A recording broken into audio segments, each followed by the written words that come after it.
ये धान वाला खेत है, ये केमिकल वाली खाद ना डाल के ये खाद डाली है, उससे हमें इसमें किल्ला अच्छा है। आज हम तारापट्टी निवादा में हैं, जो शिवराजपुर ब्लॉक में आता है। हमारे साथ किसान हैं रामलाल जी, जो ग्रीन प्लेनेट की प्रोम अपनी इस गेहूं की फसल में लगाई है, और इन्होंने केवल प्रोम ही लगाई थी। तो हम रामलाल जी से जानना चाहते हैं। रामलाल जी नमस्कार। नमस्कार।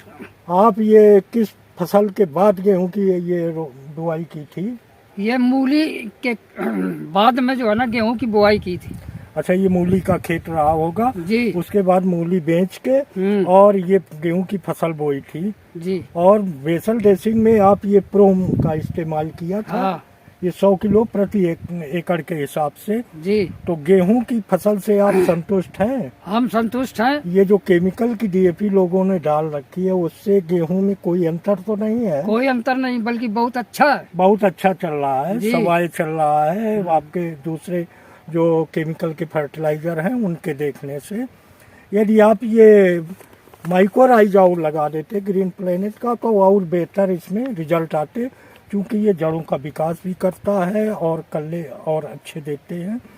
तो अब इसके बाद आप इसमें और कोई चीज डाली है? हाँ, केवल यूरिया लगाई थी पहली सिंचाई के बाद। अच्छा अच्छा, वो कितनी डाली थी आप? वो जो है ना एक बोरी जो है ना 100 बीघे में डाली थी। अच्छा अच्छा, करीब 100 बीघे में आपने एक बोरी डाली थी। अब आप कह रहे थे कि हम इसमें ग्रो और नाइट्रोकिंग का स्प्रे करेंगे। तो इसका ये जो है ग्रो और नाइट्रोकिंग, इसका आप स्प्रे करेंगे? इस पर हाँ करेंगे। तो इसका जब आप पानी छिड़काव करेंगे तो इसमें सारे न्यूट्रिशन है, ह्यूमिक एसिड है, एमिनो एसिड है, मिनरल्स हैं, विटामिन्स है, जिससे आपके कल्लों का और अच्छा विकास होगा, पौधा अच्छा ग्रोथ करेगा और फसल में आपके सारे न्यूट्रिशन विद्यमान हो जाएंगे। तो इससे आपका फसल का वजन भी बढ़ेगा।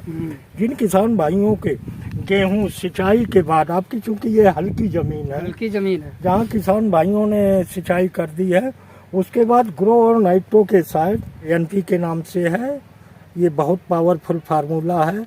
और ये जितनी दवाएं आप देख रहे हैं ये ऑर्गेनिक बेस में है। तो जब इनका प्रयोग करेंगे तो बहुत अच्छे रिजल्ट आएंगे, आपकी पैदावार बढ़ेगी। जी। तो आप अपनी फसल से संतुष्ट हैं? संतुष्ट हैं।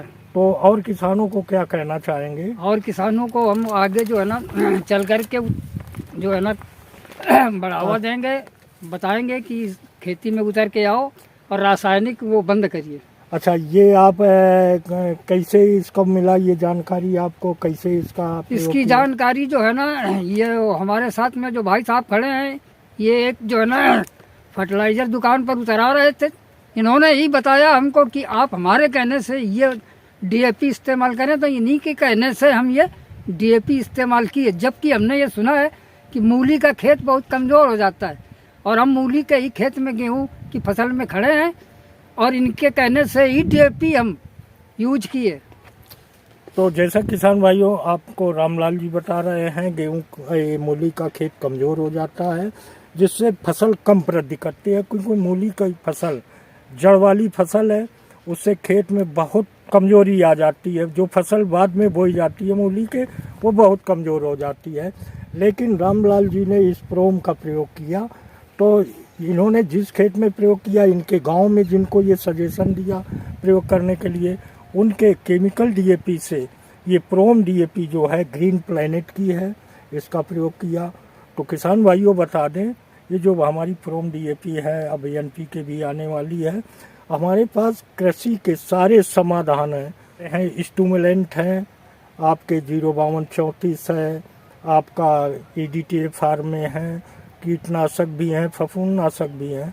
तो जो किसान हमारे इस मिशन में, हमारा मिशन है सेव द मदर अर्थ, माँ धरती बचाओ अभियान और जहर मुक्त खेती। तो जो किसान भाई हमारे इस मिशन में आना चाहते, उनके लिए स्वागत है। अपनी खेती की उर्वरा शक्ति को कायम रखते हुए और अपनी फसल को अच्छा पैदावार बढ़ाएं।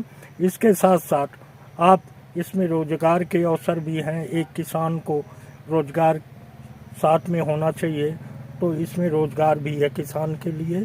तो वो किसान आ जाए, रोजगार में भी शामिल हो, अपनी खेती में उत्पादन बढ़ाए। धन्यवाद।